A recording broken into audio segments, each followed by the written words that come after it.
Side پہ کر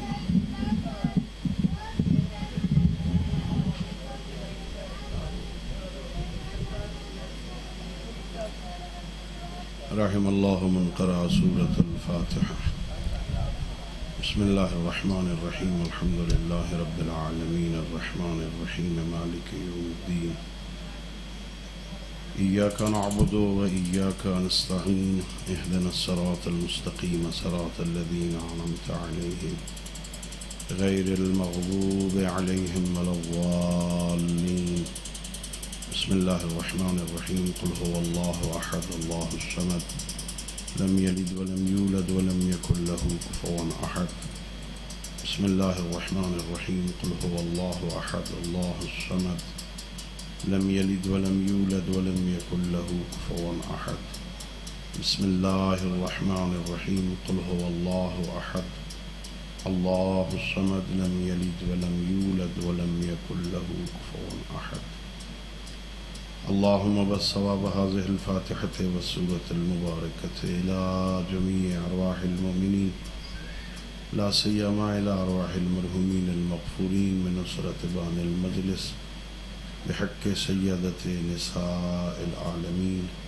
اللهم صل على محمد وآل محمد وعجل فرجهم ملك بآواز بلند صلوات پڑھی اللهم صل على محمد وآل محمد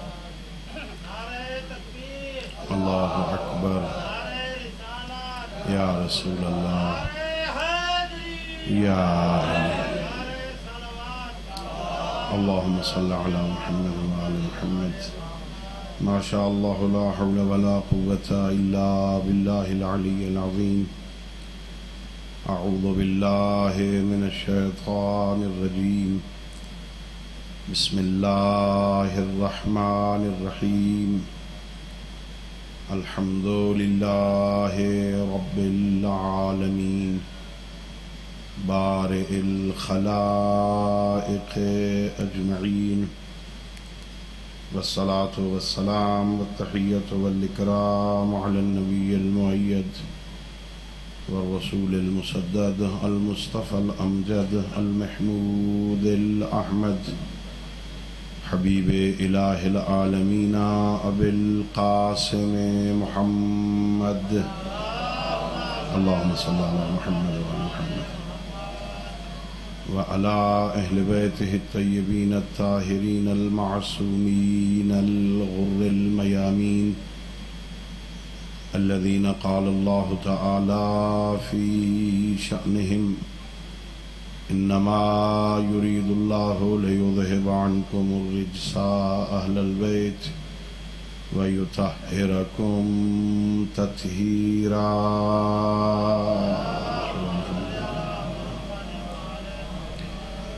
ورحمة الله على احبابهم واصحابهم وشيعتهم ومواليهم ولعنة الدائمة الأبدية على أعدائهم أجمعين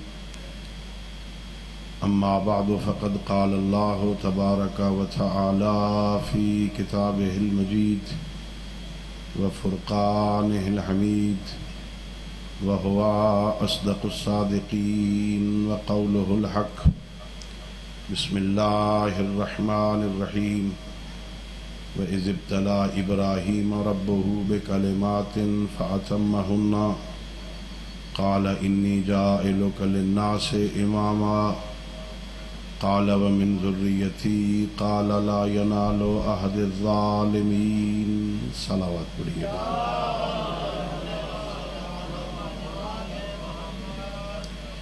اللہ رب العزت بحق محمد و اہل بیت محمد علیہ السلام ہم سب کی اس عبادت کو اپنی بارگاہ میں قبول فرمائے خالق علم یزل لا یزال بحق ائمہ خدا علیہ السلام اس مجلس کو اس ذکر کو اس عزاداری کو ہماری ہم سب کے مرحومین تمام شہدائے ملت اور بالاخص بانیان مجلس کے مرحومین کی بخشش کا ذریعہ قرار دے اللہ رب العزت بحق محمد و آل محمد علیہ السلام ہم سب کو اپنے معصوم ہادیوں کی سیرت طیبہ کو سمجھنے اور اس پر عمل کرنے کی توفیق عطا فرمائے۔ اپنی ان دعاؤں اور اس عظیم عبادت کی قبولیت کے لیے بآواز بلند صلوات اللہم صلی علی محمد وعلی محمد وعجل۔ میرے محترم معزز اور مکرم سامعین، اللہ رب العزت نے اس دنیا میں لا تعداد مخلوقات کو خلق فرمایا۔ کچھ مخلوقات کو بری مخلوق بنایا، کسی کو بحری مخلوق بنایا، کسی کو سمندروں کے اندر خلق فرمایا، کسی کو پہاڑوں میں خلق فرمایا۔ اللہ نے کچھ فرشتے خلق فرمائے۔ اللہ نے جتنی مخلوقات بنائی ان ساری مخلوقات میں سے اللہ نے انسان کو اشرف المخلوقات بنایا۔ اللہ نے انسان کو ساری مخلوقات میں صاحب عزت بنا کے خلق فرمایا۔ اللہ قرآن میں فرماتا ہے لقد کرمنا بنی آدم، ہم نے اولاد آدم کو عزت عطا کی۔ میں اگر طالب علم کسی بندے کے بارے میں کہوں کہ میں اس کی عزت کرتا ہوں، یہ عزت کا معیار نہیں بن سکتا۔ میں دنیا دار انسان ہوں، کسی کی عزت کروں گا تو اس کے پیچھے ہزار قسم کے اغراض ہوں گے، کوئی مقصد ہوگا، کوئی لالچ ہوگا، کوئی ہدف ہوگا، کل یہ میرے کام آئے گا اس لیے آج اس کی عزت کر رہا ہوں۔ انسان کسی انسان کی عزت کرے، اس کے پیچھے ہزار لالچ ہو سکتے ہیں۔ حقیقی عزت یہ ہے کہ وہ بے غرض کسی کی عزت کرے۔ اللہ انسانوں کا محتاج نہیں، اللہ بندوں کی بندگی کا بھی محتاج نہیں۔ میری بات سمجھ آ رہی ہے نا؟ اللہ رب العزت نے ہم پہ نمازیں فرض کی، روزے فرض کیے، حج فرض کیا، زکوٰۃ فرض کی، بہت سارے واجبات، بہت ساری چیزوں سے روکا، یہ نہ کرنا، یہ نہ کرنا، جھوٹ نہ بولنا، غیبت نہ کرنا، بہتان نہ لگانا، چوری نہ کرنا، شرک نہ کرنا۔ ہم اللہ کی ساری باتیں مان لیں تو اللہ کی خدائی میں اضافہ نہیں ہوتا۔ سارے مرد، ساری عورتیں، سارے مسلمان، جوان، بچے، بوڑھے، زندہ، مردہ، سارے اللہ کی ربوبیت پہ جمع ہو جائیں، اللہ کی خدائی میں اضافہ نہیں ہوگا، اور سارے اس کا دروازہ چھوڑ کے چلے جائیں، اس کی حکومت میں کمی، اللہ محتاج نہیں۔ اگر غور کریں اور میں سمجھا سکوں اپنے معزز سامعین کو، تو میرے اور آپ کے امیر نے سمجھایا، علی حیدر کرار نے بتایا، لوگو اللہ محتاج عبادت نہیں، اللہ لائق عبادت ہے۔ اللہ محتاج عبادت نہیں، اللہ ہماری عبادت کا محتاج نہیں ہے نا۔ سجدے میں سر رکھ کے امیر المومنین نے کہا تھا، الہی ما عبدتک خوفا من نارک ولا طمعا فی جنتک بل وجدتک اہلا للعبادت فعبدتک۔ میرا اللہ، علی تیری عبادت تیرے جہنم کے خوف سے نہیں کرتا، علی تیری عبادت تیرے جنت کے لالچ سے نہیں کرتا، علی کی جبین نیاز تیری چوکھٹ پہ اس لیے جھکتی ہے کہ تو لائق عبادت ہے۔ امیر المومنین نے اللہ کے بارے میں فرمایا، اللہ محتاج عبادت نہیں، اللہ لائق عبادت ہے، تو میں اس مجمع میں اپنی مجلس کا پہلا پیغام دے رہا ہوں، دنیا والو، اللہ محتاج عبادت نہیں، لائق عبادت ہے۔ علی محتاج امامت نہیں، لائق امامت ہے۔ علی یا علی، علی کو کوئی علی مانے تو بھی کوئی فرق نہیں پڑتا، کوئی نہ مانے تو، جو اللہ کو نہیں مانتا اللہ کو فرق نہیں پڑتا، جو نہیں مانتا اسے فرق پڑتا ہے۔ اللہ کو کوئی فرق، اللہ قرآن میں کہتا ہے یا ایھا الناس اعبدوا ربکم الذی خلقکم والذین من قبلکم لعلکم تتقون، اے اولاد آدم، اے انسانوں، اس اللہ کی، اس رب کی عبادت کرو جو تمہارا بھی خالق ہے، تم سے پہلے والوں کا بھی خالق ہے۔ کیوں عبادت کرو؟ اللہ کو عبادت نہیں چاہیے، اللہ محتاج عبادت نہیں ہے، کیوں کرو عبادت؟ لعلکم تتقون، تاکہ تم متقی بن جاؤ، تمہیں فائدہ ہوگا۔ یا ایھا الذین آمنوا کتب علیکم الصیام کما کتب علی الذین من قبلکم لعلکم تتقون، اے ایمان والو، روزے تم پہ اسی طرح فرض کیے گئے جیسے تم سے پہلے والے لوگوں پہ فرض کیے گئے۔ کیوں؟ لعلکم تتقون، تاکہ تم متقی بن جاؤ۔ عبادت کرو گے تو فائدہ کس کو ہوگا؟ بولو۔ میں نہیں کہہ رہا عبادت کرو، اگر کرو گے تو فائدہ کس کو ہوگا؟ نماز ہم پڑھیں گے، فائدہ اللہ کو ہے، کس کو ہے؟ ہمیں فائدہ ہے۔ روزہ رکھو گے تو کس کو فائدہ ہے؟ ہمیں فائدہ ہے۔ حج واجب وہ کرے گا تو کس کو فائدہ ہے؟ ہمیں فائدہ ہے نا۔ جیسے اللہ کی عبادت کا فائدہ اللہ کو نہیں ہوتا، عبادت کرنے والے کو ہوتا ہے، اسی طرح اگر کوئی علی کو امام مان کے اس کی اطاعت کرے گا، فائدہ علی کو نہیں ہوگا، ماننے والے کو ہوگا۔ یا اللہ نے ہمیں بہت بڑے امام عطا کی، اللہ نے بہت بڑے عظیم امام عطا فرمائے۔ یہ جو قرآن کی آیت میں نے پڑھی ہے نا سورہ بقرہ کی، اللہ فرماتا ہے وَإِذِ ابْتَلَىٰ إِبْرَاهِيمَ رَبُّهُ بِكَلِمَاتٍ، میرا حبیب یاد کرو اس وقت کو جب اللہ نے ابراہیم کو کچھ امتحانوں میں آزمایا۔ حضرت ابراہیم نے امتحان دیے تھے، ابھی یہ عید قربان گزری ہے نا، یہ حضرت ابراہیم کے ایک امتحان کی یاد ہے۔ بہت سارے بکلمات، بہت سارے امتحانوں میں اللہ نے آزمایا۔ پہلا امتحان بت شکنی کا تھا، وہ بابل شہر میں رہتے تھے، بابل والوں کا میلہ تھا، انہوں نے کہا حضرت ابراہیم سے چلو ہمارے ساتھ میلے پر۔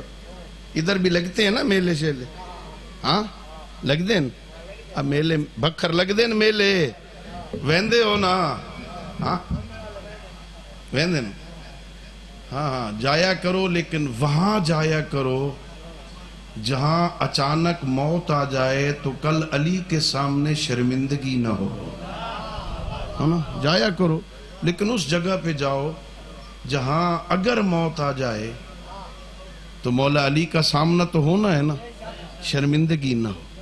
بابل والے چلے، کہا ابراہیم ہمارے ساتھ چلو، کہا انی سقیمن، میں تمہارے مشرکانہ عقائد کی وجہ سے پہلے ہی بیمار ہوں، تم جاؤ میں نہیں جاتا۔ سارے چلے گئے، پورے شہر میں اکیلے ابراہیم۔ جب چلے گئے کلاڑا اٹھایا، ان کے بت کدے میں گئے، جتنے بت تھے کسی کا بازو توڑا، کسی کی ٹانگ توڑی، کسی کی گردن توڑی، کسی کا سر پھوڑا، آخر میں بڑے کے گلے میں لٹکا کے وہ ہتھوڑا کلہاڑا واپس آ گیا۔ یہ جب آئے تو انہوں نے بت کدے میں دیکھا یہ کیا حشر ہوا ہمارے معبودوں کے ساتھ، پھر ایک دوسرے سے کہتے تھے یہ کس کا کام ہو سکتا ہے، یہ کس نے کیا؟ کسی سیانے نے کہا یہ اسی کا کام نظر آتا ہے جو گلیوں میں بتوں کے خلاف تقریریں کرتا ہے۔ حضرت ابراہیم کو پکڑ کے لے آئے، یہ آپ نے کیا ہے؟ قرآن گواہ ہے۔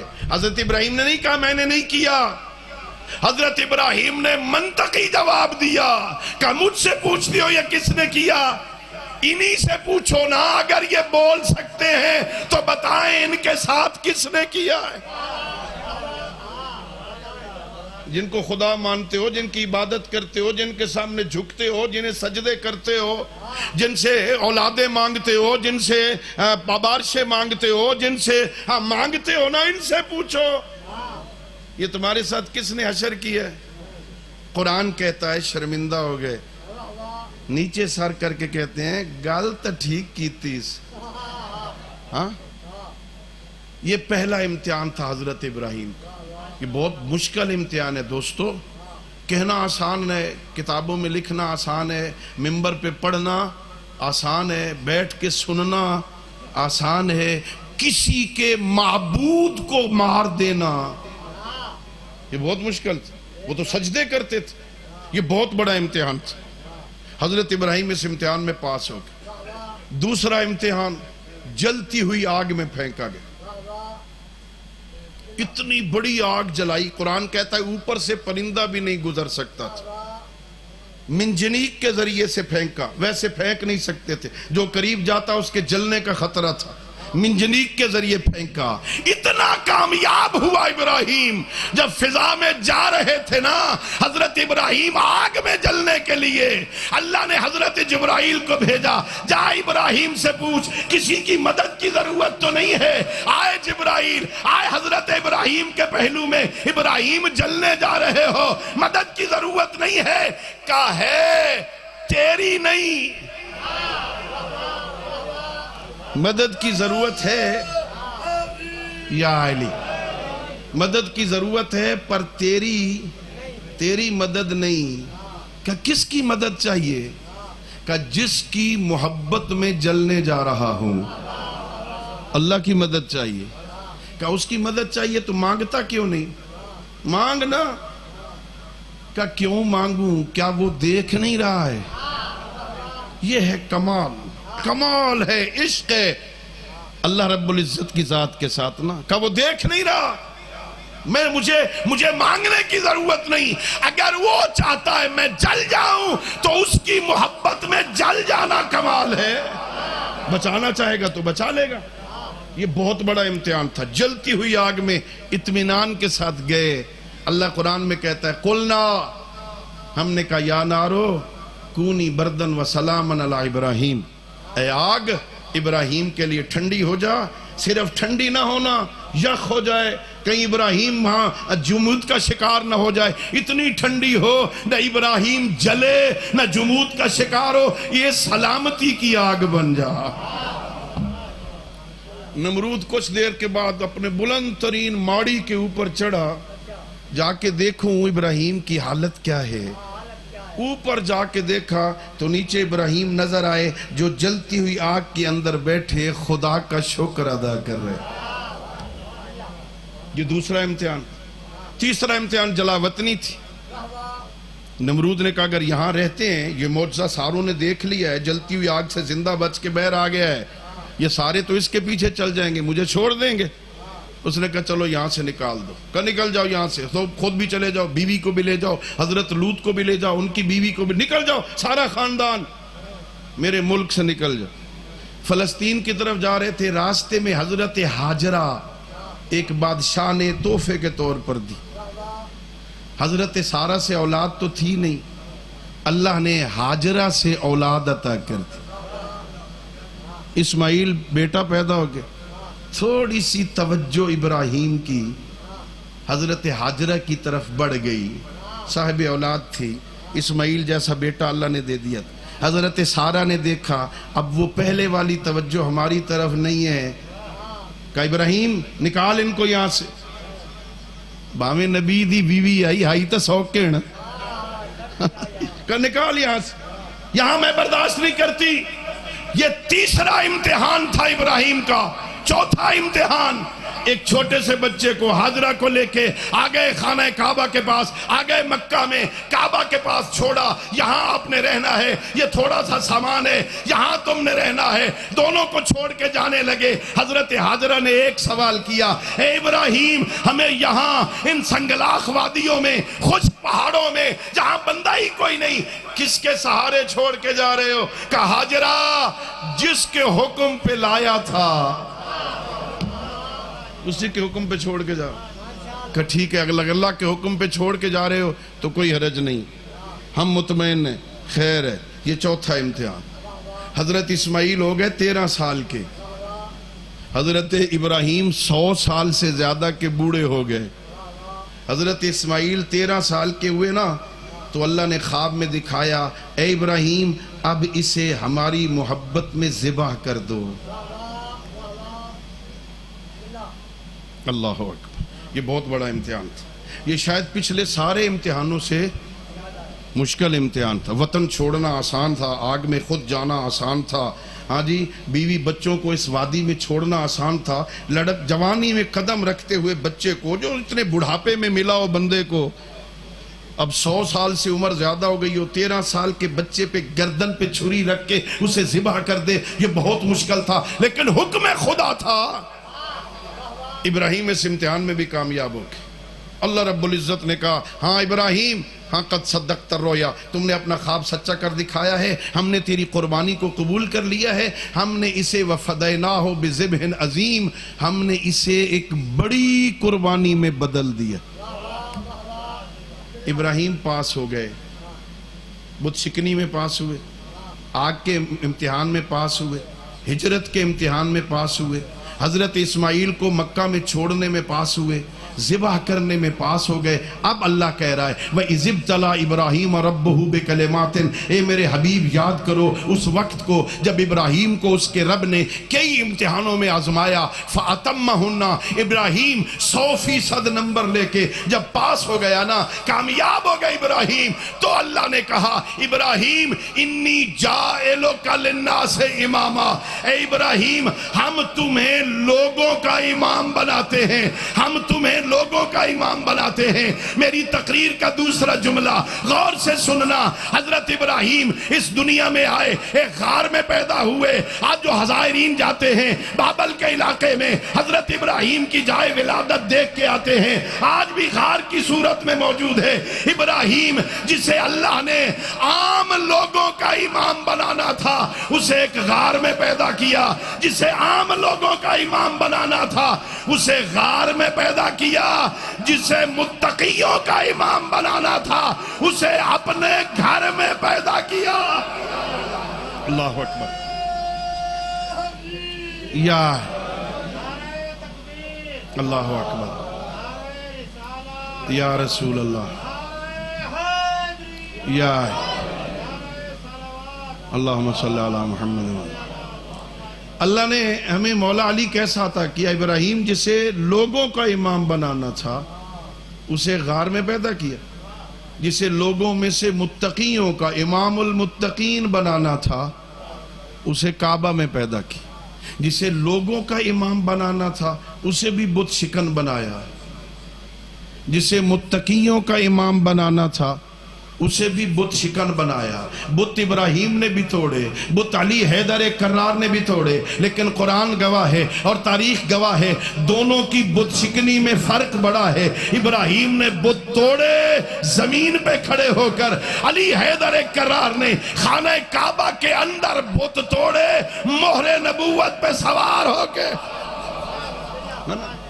اور عبدالحق محدث دہلوی اپنی کتاب میں لکھتا ہے جب امیر المومنین دوش پیغمبر پہ سوار ہو کے بت توڑ رہے تھے نا، تو سید الانبیاء علی حیدر کرار کا قصیدہ پڑھ رہے تھے، یا علی خوشا بحال تو کہ کار حق می کنی، خوشا بحال من کہ بار حق بھی کشم۔ یا علی آپ کے کیا کہنے، آپ حق کا کام کر رہے ہیں، میرے کیا کہنے، میں نے حق کو اٹھایا ہوا ہے۔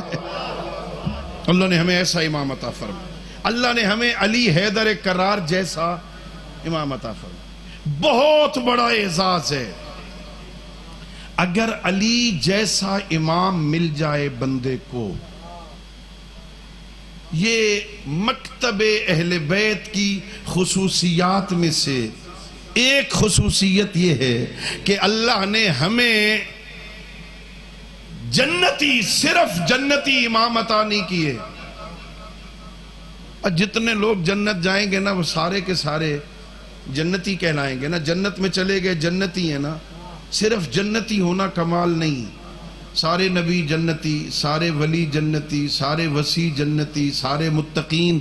ازلفت الجنت للمتقین، اللہ کہہ رہا ہے ہم نے جنت بنائی ہی متقیوں کے لیے. جو متقی جنت میں جائے گا وہ جنتی ہو جائے گا. صرف جنتی ہونا کمال نہیں ہے. اللہ رب العزت نے ہم پہ کرم کیا ہے. اللہ نے صرف جنتی امام عطا نہیں کیے، اللہ نے ہمیں قسیم النار والجنہ عطا کیا.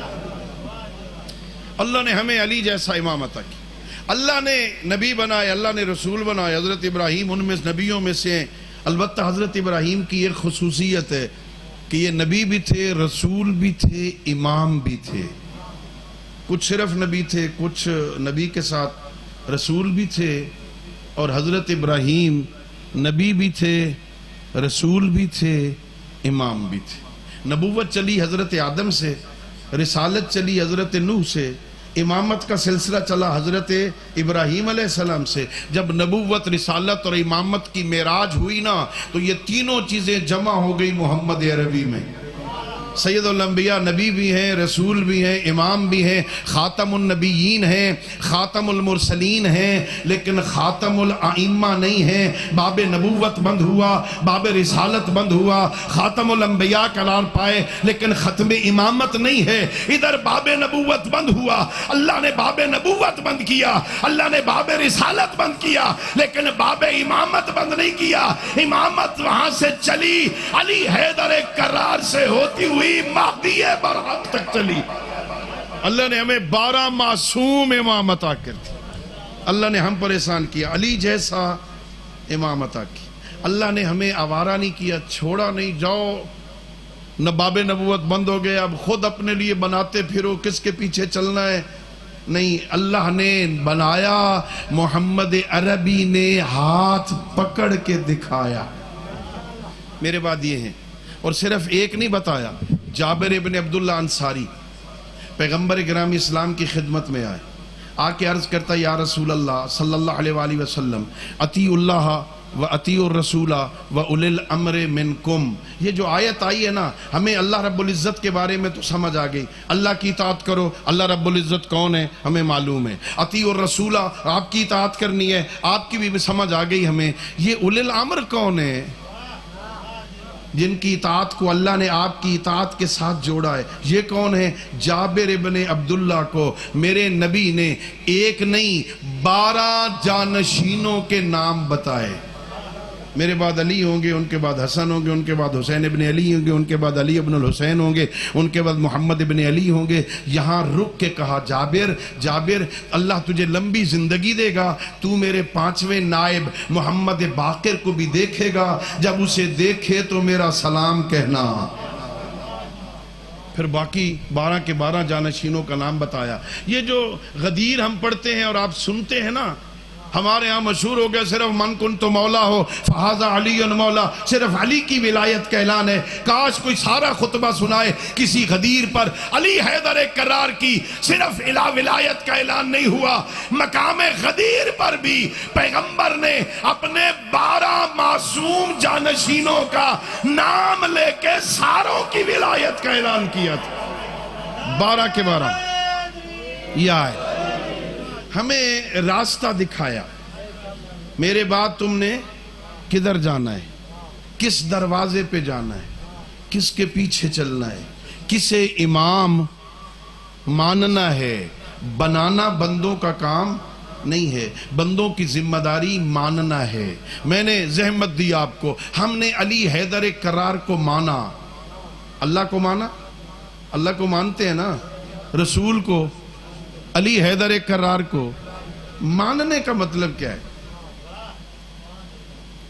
اللہ کو مانتے ہیں نا، کیا مطلب ہے اللہ کو ماننے کا؟ اللہ پر ایمان لانے کا مطلب کیا ہے؟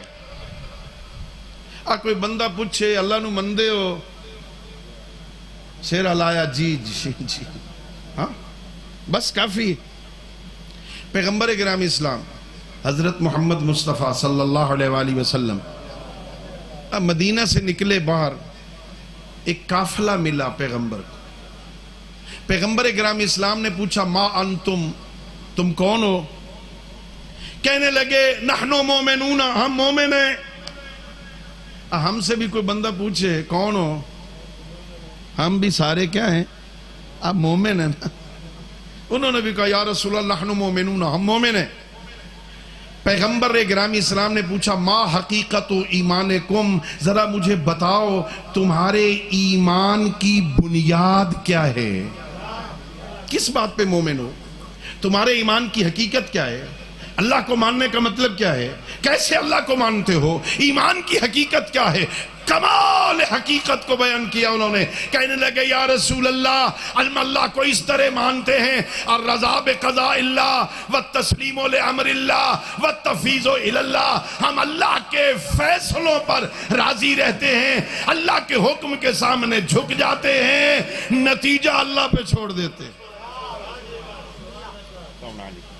اللہ کو ماننے کا مطلب کیا ہے؟ ہم اللہ کے فیصلوں پر، اللہ کے فیصلوں پر بولو راضی رہتے ہیں۔ اللہ بیٹا دے تو راضی، اللہ بیٹی دے تو راضی، سچے ہاں۔ ہمارے پاس کیس آتے ہیں، خدا شاہد تعجب ہوتا ہے، ایک بیچاری نے ایک بیٹی دی، پھر دوسری بیٹی دی، تیسری بیٹی ہوئی تو کام طلاق تک پہنچ جاتا۔ یہ تو بیٹیاں پیدا کرتی ہے۔ خدا کے بندو، بیٹیاں پیدا کرنا یہ عورت کا کام ہے یا خدا کا کام ہے بیٹیاں دینا؟ بیٹیاں دیتا اللہ قرآن میں کہتا ہے میں جسے چاہوں بیٹے دوں، جسے چاہوں بیٹیاں دوں، جسے چاہوں ایک دوں، جسے چاہے جوڑے جوڑے دوں، جسے چاہوں میں بانج بنا دوں۔ یہ اللہ کا کام ہے، بندوں کا نہیں۔ ہاں، مومن ہونے کا مطلب ہے القضاء برضا اللہ، الرضا بقضاء اللہ، اللہ کے فیصلوں پر راضی رہیں۔ وہ بیمار کرے تو میں راضی، وہ صحت دے تو میں راضی، وہ اولاد دے تو میں راضی، وہ زندگی میں دنیا میں زندگی عطا کرے تو راضی، وہ موت دے دے تو، وہ اولاد دے تو راضی، وہ دے کے لے لے تو۔ کیا خیال ہے ہم میں سے کتنے ایسے بندے جو اللہ کے فیصلوں پہ راضی؟ اللہ حدیث قدسی میں شکوہ کرتا ہے بندوں کا۔ اللہ فرماتا ہے میرے بندو اذا نزلت بک بلیۃ فلا تشکو لی خلقی، توجہ کرنا، اللہ کہتا ہے میرے بندو جب میری طرف سے تم پر مصیبتیں نازل ہونا پھر بندوں میں بیٹھ کر میری شکایت نہ کیا کرو۔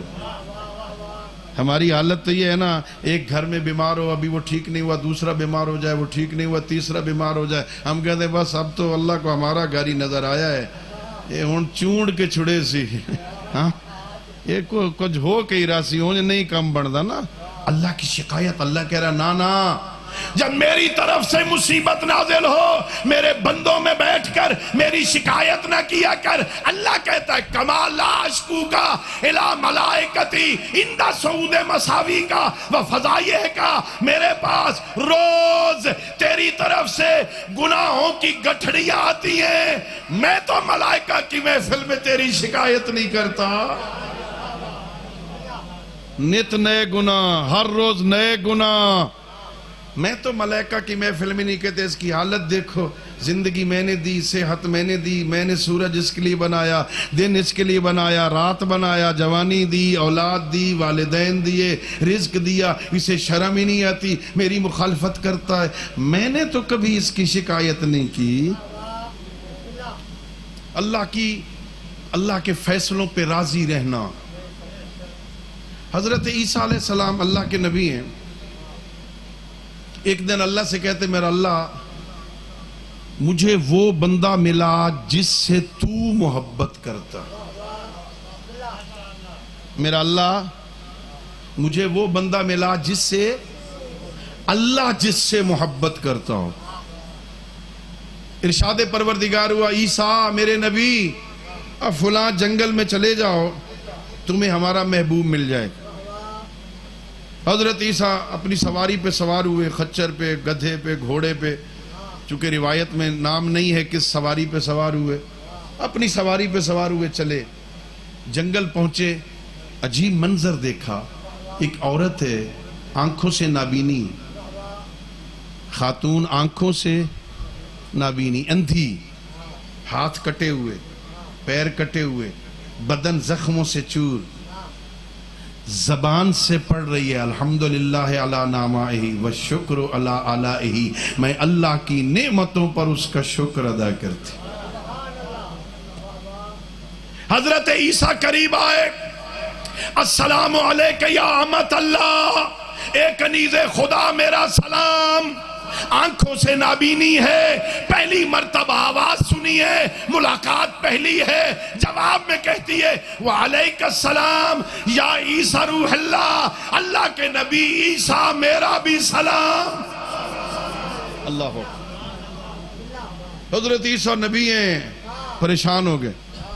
بھئی میں نے تو پہلی مرتبہ تجھے دیکھا ہے، میں نے پہلی مرتبہ تجھے سلام کیا ہے، تو نے پہلی مرتبہ میری آواز سنی، تجھے کیسے پتا چل گیا میں اللہ کا نبی عیسیٰ ہوں؟ مسکرا کے وہ خاتون کہتی اللہ کے نبی، جو اللہ تجھے میرے پاس بھیج سکتا ہے نا، وہ مجھے بتا بھی سکتا ہے کہ آنے والا عیسیٰ ہے. اللہ نے بتایا، اللہ نے مجھے بتایا ہے کہ تو عیسیٰ ہے. حضرت عیسیٰ کہتے ہیں اللہ کی کنیز، اگر تو اس منزل پہ پہنچی ہوئی ہے نا کہ اللہ تجھ پر وحی کر دیتا ہے، تجھے بتا دیتا ہے آنے والا عیسیٰ ہے، پھر میرے ایک سوال کا جواب دے. آنکھیں تیری کوئی نہیں، ہاتھ تیرے کوئی نہیں، پیر تیرے کوئی نہیں، بدن زخموں سے چور ہے، مکھیاں بھن بھنا رہی ہیں، آنکھوں سے نابینی، ہاتھوں سے محتاج، پیروں سے اپاہج، صحت ہے کوئی نہیں. وہ کون سی نعمت ہے جس پہ اللہ کا شکر ادا کر رہی ہے؟ صحت ہی کوئی نہیں، ہاتھ کٹے ہوئے، پیر کٹے ہوئے، آنکھوں سے نابینی ہے، زبان سے کہہ رہی ہے میرا اللہ تیرا شکر. کس نعمت پہ شکر ادا کر رہی؟ الرضا بقضاء اللہ کی مثال دے رہا تھا. مسکرا کے کہتی اللہ کے نبی دیکھ، اللہ نے آنکھیں نہیں دی تاکہ ادھر نہ دیکھوں جدھر سے اللہ نے منع کیا ہے. اللہ نے ہاتھ نہیں دیے تاکہ ادھر نہ بڑھے جدھر سے اللہ نے منع کیا ہے. اللہ نے پیر نہیں دیے تاکہ ادھر چل کے نہ جاؤں جدھر سے اللہ نے منع کیا ہے. بتا جیسی نعمت مجھے دی ہے کسی اور کو دی ہے؟ اللہ، یہ ہوتا ہے کمال، یہ ہے کمال. مصیبت کو بھی نعمت سمجھ کے اس پر اس کا شکر ادا کیا جائے. نعمت، مصیبت پہ صبر کرنا، مصیبت پہ صبر کرنا اور بات ہے، مصیبت کو نعمت سمجھ کے اس پہ شکر ادا کرنا یہ اور بات ہے. یہ معرفت کی عظیم منزل ہوتی کہ مصیبت پہ بھی بندہ صبر صرف نہ کرے، اس کا شکر ادا کرے. اللہ رب العزت کو ماننے کا مطلب یہ ہے، ایمان کا مطلب یہ ہے اس کی رضا پہ راضی. اور دوسرا التسلیم لامر اللہ، جو اللہ کہے اس کے سامنے سر تسلیم خم. وہ کہے سو جا، کہ جی نیندر ہی نہیں آندی. ہاں صبح جلدی اٹھ جا، کہ جلدی اٹھوں گا تو سر پھٹ جائے گا، پاگل ہو جاؤں گا نا. صبح 3 بجے سویا ہی 3 بجے ہے اور 3:15 اذان ہو گئی ہے، اٹھوں گا تو سر پھٹ جا نہیں آئے گا، پاگل تو ہو جاؤں گا. اچھا اللہ کے کہنے پہ سونا نہیں، اللہ کے کہنے پہ اٹھنا نہیں. اللہ کہ 11 مہینے اپنی مرضی سے کھایا پیا ہے نا، اب 1 مہینہ جب میں کہوں رک جا تو چھوڑ دے. کہا جی وہ روزہ رکھا تو مر جاؤں گا. یہ نوانی میں بکھر میں ماہ رمضان آیا تھا ادھر؟ ہاں کوئی بولو چا خدا دے بندے ہو، آیا ہی ماہ رمضان ادھر آیا تھا؟ کوئی ایک بندہ بتاؤ جس نے روزہ رکھا ہوا اور مر گیا ہو؟ ہاں گرمی بھی تھی، گرم علاقہ ہے نا بکھر، گرمیاں تھی نا، کوئی روزہ رکھ کے مر گیا ہو؟ اگر بندہ روزہ رکھ نہ سکتا ہوتا، اس میں طاقت نہ ہوتی نا، اللہ کے عدل کے خلاف ہے، بندے میں طاقت نہ ہو اس پہ واجب قرار دیتی۔ وہ تبھی واجب کرتا ہے جب بندے میں طاقت ہوتی۔ یہ نیت بر خراب ہے، طبیعت نہیں، نیت۔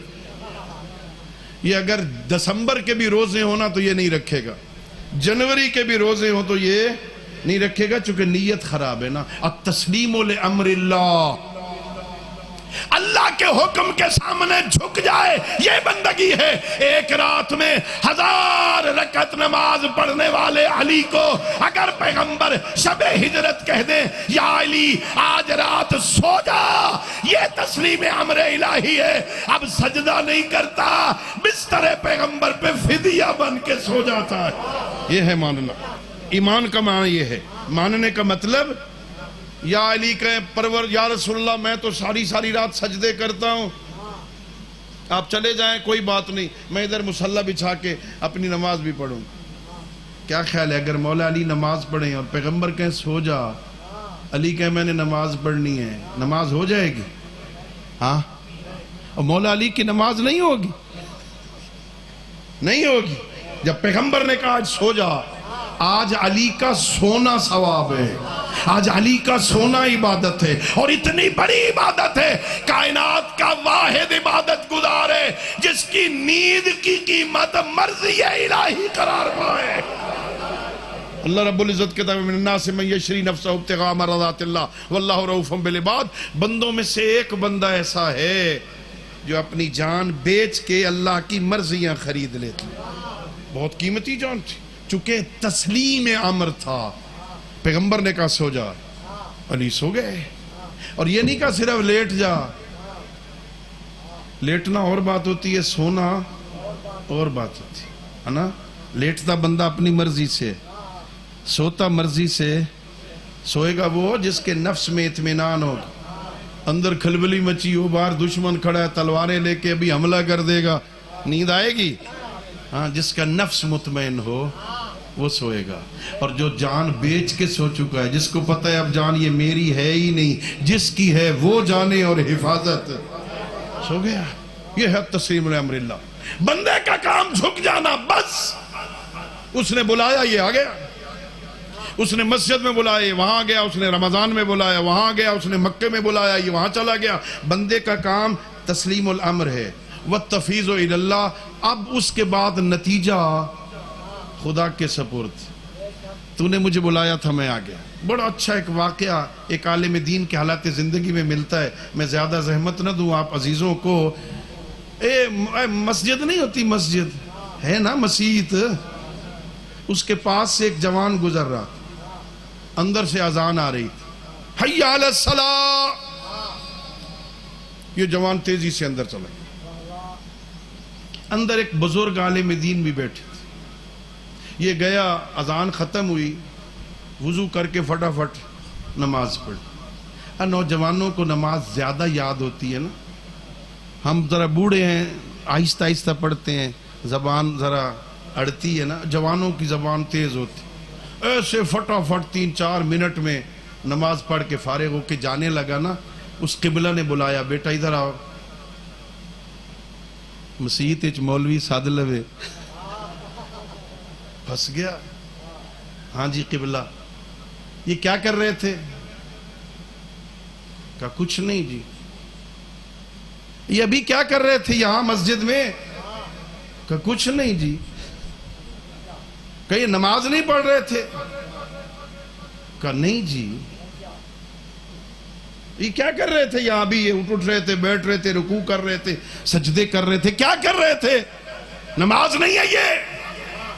کہنے لگا قبلہ مجھے کیا پتہ نماز کیا ہوتی ہے، میں تو یہاں سے گزرا، یہاں سے آواز آ رہی تھی ادھر آؤ ادھر آؤ جلدی آؤ، حی علی الصلاح حی علی الفلاح حی علی خیر العمل۔ عربی میں حیا ہوتا ہے جلدی آؤ، دوڑ کے آؤ، تیز قدموں سے آؤ۔ ادھر اللہ کے گھر سے آواز آ رہی تھی جلدی آ جلدی۔ میں چلا آیا تاکہ خالق سے کہہ دوں پروردگار گواہ رہنا میں تیرا باغی نہیں، مجھے کیا پتہ نماز کیا ہوتی ہے، مجھے کیا پتہ رکوع کیا ہوتا ہے، مجھے کیا پتہ سجدہ کیا ہوتا ہے۔ یہ تو چونکہ اللہ نے بلایا تھا میں آ گیا، میں کہنا کہ پروردگار گواہ رہنا میں تیرا باغی نہیں۔ اس عالم کو یہ بات کو اتنی پسند آئی ان کے حالات زندگی میں کہ جب وہ دعا کے لیے ہاتھ اٹھاتے تھے نا، پہلا جملہ یہ کہتے تھے، پروردگار گواہ رہنا میں تیرا باغی نہیں۔ یہ نماز، یہ روزہ، یہ حج، یہ زکوٰۃ، یہ خمس، یہ جہاد، یہ والدین کی خدمت، یہ اولاد کی تربیت، یہ حلال کھانا، یہ سب کچھ صرف ایک جملہ ہے، پروردگار گواہ رہنا میں تیرا باغی نہیں۔ ورنہ میں نے پہلے کہا اللہ کو نمازوں کا محتاج ہے، اللہ کے روزوں کا محتاج ہے، اللہ کو حجوں کا محتاج ہے؟ محتاج نہیں ہے وہ، یہ صرف اس بندے کے لیے ہے کہ یہ ثابت کرے میں تیرا باغی نہیں۔ بس میرے عزیزو، دین جو اللہ نے بندوں کے لیے پسندیدہ دین قرار دیا تھا نا، اس دین کے پہنچانے پر بڑا خرچ ہوا۔ نبیوں نے بڑی زحمتیں اٹھائیں، کسی کو آرے میں چیرا گیا، کسی کو پتھر مارے گئے، اتنے پتھر مارتے تھے نبیوں کو کہ نبی پتھروں میں چھپ جاتے تھے، پھر فرشتہ آتا پتھر کو ہٹاتا، بدن زخمی پہ اپنے پر لگاتا، وہ زخم ٹھیک ہو جاتے، اگلے دن پھر نبی تبلیغ کرتے۔ بڑے مشکل مراحل سے گزرے، اور پھر آخر میں نبیوں کے سردار کو اتنی تکلیفیں دی گئیں، پیغمبر فرماتے ہیں واللہ کما ما اوذی نبی قط کما اوذیت، اتنا کسی نبی کو اذیت نہیں دی گئی جتنی مجھ محمد کو دی گئی۔ اللہ اکبر۔ پیغمبر گرامی اسلام پر اذیتیں اتنی آئیں، اتنی پہلے نبیوں کو اذیتیں نہیں دی گئیں، اور پھر یہ اذیتیں پیغمبر تک رکی نہیں، پیغمبر دین پہنچاتے رہے، دین کے پہنچانے میں اتنی اذیتیں ہوئی ہیں تو ذرا سوچو دین بچانے پہ کتنی اذیتیں ہوئی ہوں گی۔ اللہ اکبر۔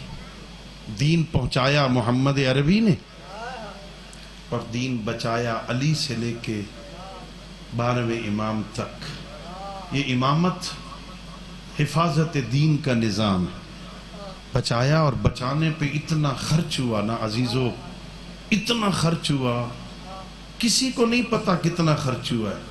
اگر پوچھنا چاہو نا بکھر کے غیورو تو 24 سال کے ضعیف سجاد سے پوچھو، 24 سال کا ضعیف سجاد 25 محرم 95 ہجری سے لے کے 10 محرم 61 ہجری سے لے کے 25 محرم 95 ہجری تک 35 سال کسی نے سجاد کو ہنستے ہوئے نہیں دیکھا۔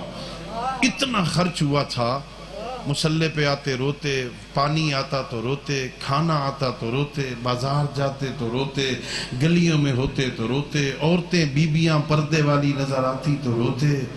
اور غیورو 35 سال میرا مولا صرف بابا کو نہیں رویا، صرف بھائی علی اکبر کی شہادت پہ نہیں رویا، 35 سال سجاد کو رلا گئی زینب کی چادر۔ یہ بڑا امتحان تھا، یہ کربلا کی منزل سے بھی بڑا امتحان تھا، اس لیے کہ میں نے مقتل کو پڑھا ہے، پورے دن میں ایک موقع بھی نہیں آیا کہ میرے امام حسین نے کہا ہو کاش مجھے میں اس سے پہلے مر گیا ہوتا۔ سارے دن میں سجاد نے بھی نہیں کہا کاش میں اس سے پہلے مر گیا ہوتا، لیکن اللہ جانے زینب کا پردہ کتنا پیارا تھا، اور جب یزید کا دربار سامنے نظر آیا نا، میرے مولا کی چیخیں نکل گئیں، اور سجاد کہتے ہیں لیتنی لم تلدنی امی، کاش مجھے میری ماں نے نہ جنا ہوتا، میں اس سے پہلے مر گیا ہوتا۔ ظالم شراب پی رہے ہیں، میری پھپھیوں کے سر پہ چادر نہیں۔ یہ مشکل تھا۔ جب کبھی کسی نے پوچھا نا سجاد سب سے زیادہ مصائب کہاں پہ آئے ہیں، تو میرے مولا کے منہ سے نکل جاتا الشام الشام۔ اپنا مرثیہ پڑھتے ہوئے میرے مولا نے کہا لوگو حالت یہ تھی، میرے گلے میں رسی تھی، بیبیوں کے گلوں میں رسی تھی، اور مجھ سجاد کو یوں کھینچتے تھے جیسے میں کوئی افریقہ کا غلام ہوں۔ میں محمد عربی کا بیٹا، میں علی حیدر کرار کا بیٹا، میں خدیجۃ الکبریٰ کا بیٹا، میں میں فاطمۃ الزہرا کا بیٹا، مجھے یوں کھینچتے تھے جیسے میں کوئی افریقہ کا غلام ہوں۔ مشکل ترین تھا بازار شام، گزر رہی تھی علی کی بیٹی، ایک منزل ایسی آئی عزادارو، اللہ تمہیں لے جائے شام۔ میں وہ جگہ دیکھ آیا ہوں، باب الساعات پہ کھڑی تھی علی کی بیٹی، کسی ظالم نے کہا وہ دیکھو باغی کی بہن آ گئی ہے، اور یہ جملہ سننا تھا۔ علی کی علی بیٹی نے بابا علی کے لہجہ میں خطبہ شروع کیا، خطبے کی آواز بلند ہوئی۔ ایک مرتبہ اپنے بھائی کے سر کو دیکھا، حسین ابن علی کی حالت کیا تھی؟ آنکھیں بند تھیں، زبان سے قرآن کی تلاوت جاری تھی۔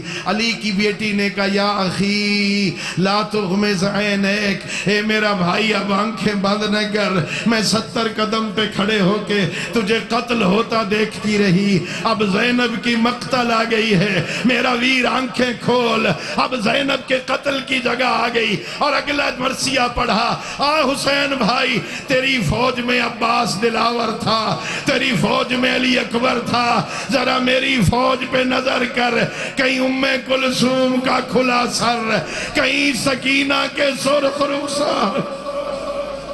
الا لعنت اللہ علی القوم الظالمین وسيعلم الذين ظلموا أي منقلب ينقلبون وآخر دعوانا أن الحمد لله رب العالمين اللهم صل على محمد